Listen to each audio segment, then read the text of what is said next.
between a mentor and a protege can be a complicated one.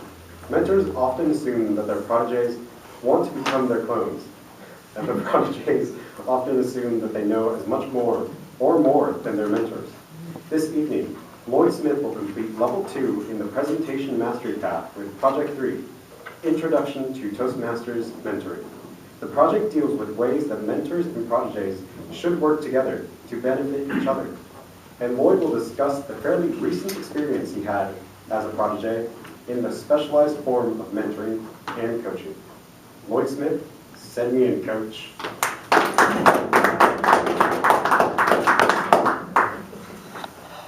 Thank you, Mr. Toastmaster.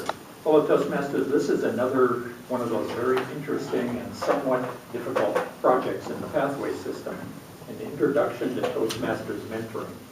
They use what in my opinion anyway, is a kind of an odd description of mentoring, and their description of protege is even odder. I've always pictured a protege as somebody who's under the protection and guidance for a long term of some senior person. They don't mean that at all. They mean anybody who's being mentored or coached or whatnot. The difficulty I had with this assignment was really a pretty simple one. I spent about 4 decades on the mentoring side of the equation as a high school teacher and a debate coach and a Knowledge Bowl coach and a staff development guy and an adjunct staff member at Central and so on. And I got to thinking, I wonder when the last time I was a protege, and then it struck me. It was the last time I did the international speech contest through Toastmasters. I'm a pretty good contest speaker, especially in the humorous speech contest. I've made it to 5 district contests in that. I finished second in one of them, won the other 4. But the international speech contest is an entirely different breed of cat. It's a serious speech. It's supposed to be more or less inspirational. And it's not a good match for my skill set. Raises the question of why I might do it. I don't know the answer to that question. But in any event, I got to 2016. I had already made it to 4 district contests. I finished second once. And I was wondering whether I wanted to do all of the work it would take to try to get to another one. And I was muttering about that one day. And I mentioned to my wife that a lot of the speakers actually hire coaches. And she said, well, if you're going to do this one more time, why don't you at least do it right? And that's when I saw a message in the Facebook Toastmasters group from a guy named Rich Hopkins. Rich is a guy I kind of vaguely know, but more by reputation than in reality. He's made it to 11 semifinals. He's won the district international speech contest 11 times in 3 different districts. Made it to 11 semifinal rounds. Got to the final round twice, and in 2008 he finished 3rd in the world. I thought, I'll give the guy a call and see what he has in mind for coaching. I did, and he was doing it the way I wanted to do it. A lot of these big-time coaches have, they do it in the form of kind of, I guess you'd call them instructional gatherings. They get a couple hundred people to show up in a hotel somewhere for a weekend, do a bunch of instructional demonstrations and whatnot, make them all pay $1,500 and then let them go home. And they get a certain number of phone calls that they can call the guy. Rich wanted to do all of his coaching by either Skype or phone, one-on-one. And I thought that would work better. So I called him, I made the arrangements, I sent him a check, and we got underway.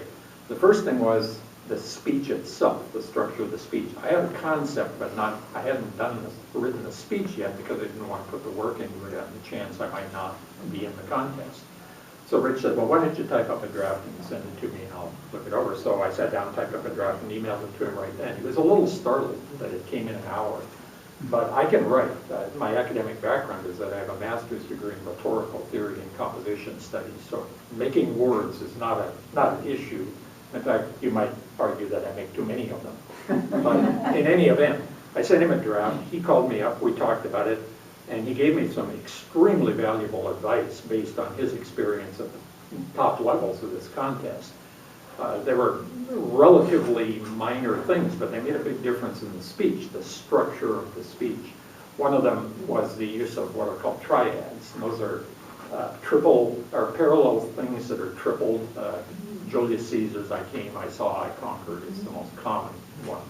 But the human brain tends to react better to things that are in groups of 3 than in 2 or 4 or whatever other number.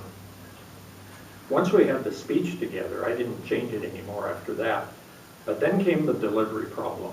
Now, this will sound weird to a lot of people, but I'm a very different and much better speaker in front of a large group of people. Vicky's actually seen this several times. It's startling to some people. It's just easier for me to stand up in front of 100 or 200 people and give a speech than it is in front of this group, for example. And I just do better. So I sent Rich the link to the video. First time I did that speech in this club, I actually did it as part of a competent communicator I was working on, and he didn't like it very much. The delivery, liked the speech a lot, he just didn't care for the delivery. And he told me why, and I agreed that that was true, and I tried to tell him I'm not the same speaker in front of a big group. I sent him 2 or 3 more links of other speeches or other times I practiced it, including the division contest where I really stunk it up. I just wasn't good that day, but I finished second, which was good enough to move on. And he told me, he said, if you give that speech that way at the district contest, you're going to be out of the trophies for sure. And I told him, yeah, I know that. And then came the district contest. Now, I had a little bit of bad luck because a friend of mine from Post Falls named Frank Graves had what he loved for a speech. He just loved it. Frank's one of those guys who falls in love with his words, unlike me who can kill them off at ease. And I thought, this could be a problem because he really believes what he's going to say. And I couldn't distract him or anything earlier, so we do the speeches. I sat down. I was pretty happy with the way my speech came out. I thought, can't do it much better than that. Then I heard Frank's speech, and I thought, okay, he just beat me. And I was probably, I thought, okay, you might be third, but you're probably going to be fourth.